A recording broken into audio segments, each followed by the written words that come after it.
Hello everyone, I hope आप लोग सब ठीक होंगे। आज का हमारा डिस्कशन का टॉपिक है व्हाट इज़ फिक्शन। आज के लेक्चर में हम लोग डिस्कस करेंगे what is fiction, types of fiction, sub types of fiction and 6 important elements of fiction. तो चलिए आज का लेक्चर स्टार्ट करते हैं हम। फिक्शन किसे कहते हैं? फिक्शन एक ऐसे लिटरेरी वर्क को कहते हैं जो इमेजिनेटिव होता है, ख़याली होता है, जो राइटर अपने ख़याल से इजाद करता है, बनाता है। जिसे फिक्शन डिस्क्राइब्स समथिंग इमेजिनरी और इन्वेंटेड, कोई ऐसी चीज़ जिसकी तख्लीक की गई हो, जो तसव्वुर से, अपने ख़यालों से बनाया गया हो। The term is generally used regarding creative works written in prose. Fiction ऐसे वर्क्स होते हैं जो प्रोज फॉर्म में लिखे जाते हैं, और ordinary language which does not follow a metre as in poetry. तो फिक्शन मीटर यूज़ नहीं करता, ये एक प्रोजेक्ट वर्क होता है जो ऑर्डिनरी लैंग्वेज में लिखा जा सकता है। पोइट्री की तरह नहीं होता, ये इमेजिनेटिव वर्क होता है जो राइटर अपनी इमेजिनेशन से उसको इन्वेंट करता है, उसे लिखता है। इसे कहते हैं हम फिक्शन। फिक्शन की डेफिनेशन देखने के बाद हम थोड़ी इसकी हिस्ट्री भी देख लेते हैं कि इस वर्ड को, इसका मीनिंग कहाँ से मिला। लैटिन फिक्शनम रेफर्स टू समथिंग डिवाइस्ड और फेंड। लैटिन में इस वर्ड का मतलब था कोई ऐसी चीज़ जिसे ईजाद किया गया हो या जिसके अंदर कोई ड्रामा किया जा रहा हो, दिखावा किया जा रहा हो। While in the 13th century Old French, fiction referred to something invented or fabricated. जबकि फ्रेंच में इस वर्ड का मतलब था कोई ऐसी चीज़ जिसको ईजाद किया गया हो या फिर जिसके अंदर कोई झूठी कहानी बताई जा रही हो। Starting in the 1590s, fiction began to be used to describe works of prose created in the writer's imagination. तो 1590s के अंदर इस वर्ड को इसका एक्चुअल मीनिंग मिला इमेजिनेटिव वर्क का। तो ये है इसकी ब्रीफ हिस्ट्री। फिक्शन की कुछ इम्पोर्टेंट टाइप्स हैं जिनको आज हम डिटेल में पढ़ने की कोशिश करेंगे। वो टाइप्स कौन कौन सी हैं? नंबर 1 पे है हमारे पास novel, then novella and short story. तो ये 3 मेन टाइप्स हैं फिक्शन की, novel, novella and short story. तो ये क्या है, हम पढ़ते हैं। सबसे पहली टाइप है शॉर्ट स्टोरी। जैसा कि वर्ड से ही आपको पता चल रहा है शॉर्ट, तो ये शॉर्ट स्टोरी की डेफिनेशन क्या होगी? कोई ऐसा वर्क जो 1 सिटिंग में पढ़ा जा सके। A short story is a fictional work containing 1000 to 20,000 words and measures no longer than 25 to 30 pages in length. तो ये एक शॉर्ट वर्क होता है जिसके अंदर 1000 से 20,000 तक वर्ड्स यूज़ किए जा सकते हैं। Edgar Allan Poe, one of the most well-known short story writers in the English literary tradition, famously claimed that a short story should be read in a single sitting of under 2 hours. 2 घंटे के अंदर हम इसे पढ़ सकते हैं, उसे कहेंगे हम short story. Short story tend to include few characters and concentrate on a single plot line because of their brevity.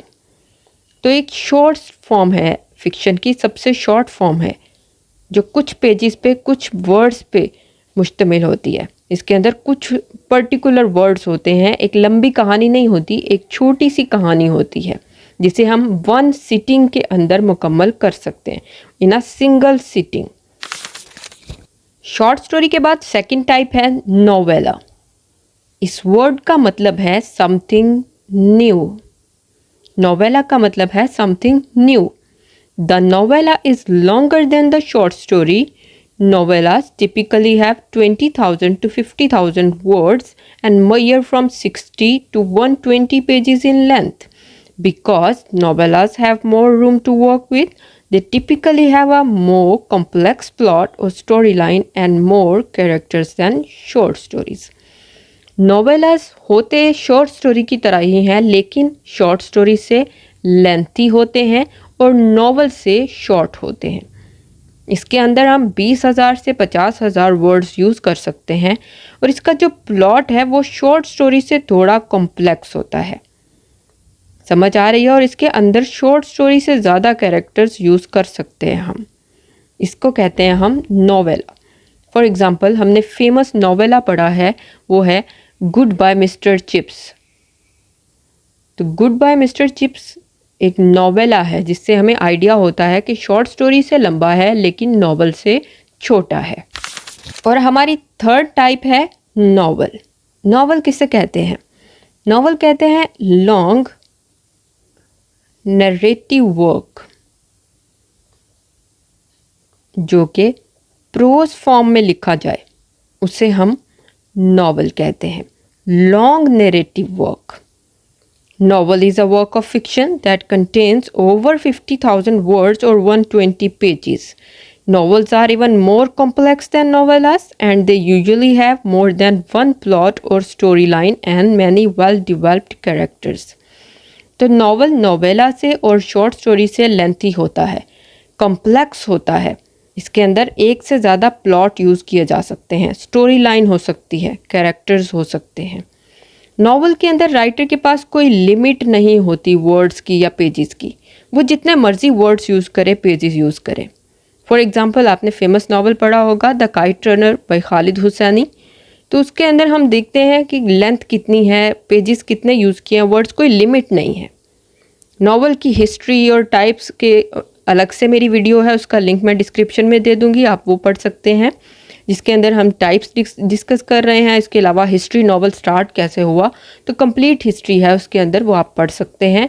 Overall हम देखते हैं कि ये एक लॉन्ग नरेटिव वर्क है जो कि प्रोज फॉर्म में लिखा जाता है और इसके अंदर राइटर के पास वर्ड्स की, पेजेस की कोई लिमिट नहीं होती। फिक्शन की टाइप्स के बाद उसकी कुछ सब टाइप्स भी हैं जिनको हम देखते हैं कि फिक्शन की सब टाइप्स कौन कौन सी हो सकती हैं। उसमें नंबर 1 पे है फैंटेसी। फैंटेसी के अंदर हम देखते हैं कि कोई ऐसी स्टोरी को पोर्ट्रे किया जाता है जो रियल लाइफ से रिलेटेड नहीं हो सकती, क्योंकि इसके अंदर मैजिक को यूज़ किया जाता है। मैजिक को यूज़ करते हुए स्टोरी को पोर्ट्रे किया जाता है, इसीलिए ये रियल लाइफ से रिलेटेड नहीं होती। Then historical fiction. Historical fiction हम ऐसी फिक्शन रिलेटेड वर्क को कहते हैं जो हिस्ट्री का कोई एक पीरियड लेता है और उस पे स्टोरी लिखी जाती है।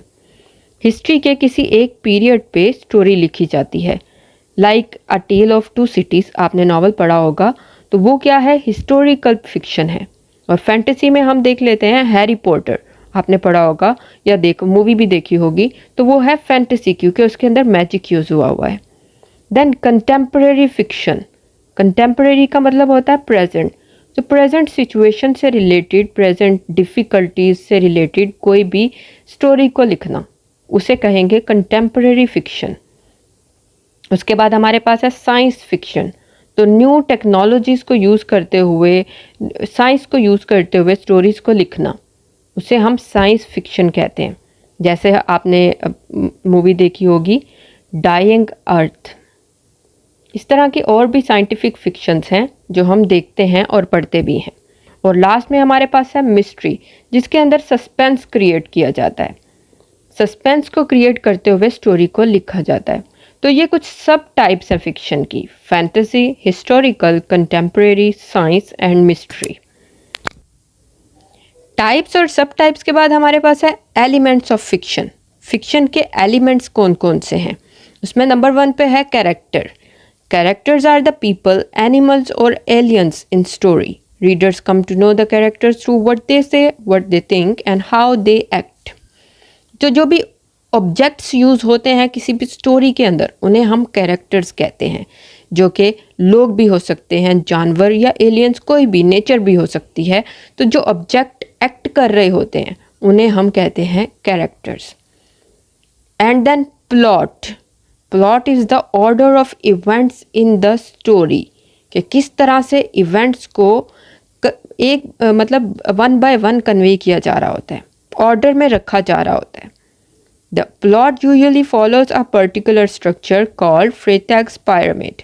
जो कि आपको स्क्रीन पर नज़र आ रही है। इसके अंदर इंट्रोडक्शन होता है या जिसको हम एक्सपोजिशन कहते हैं।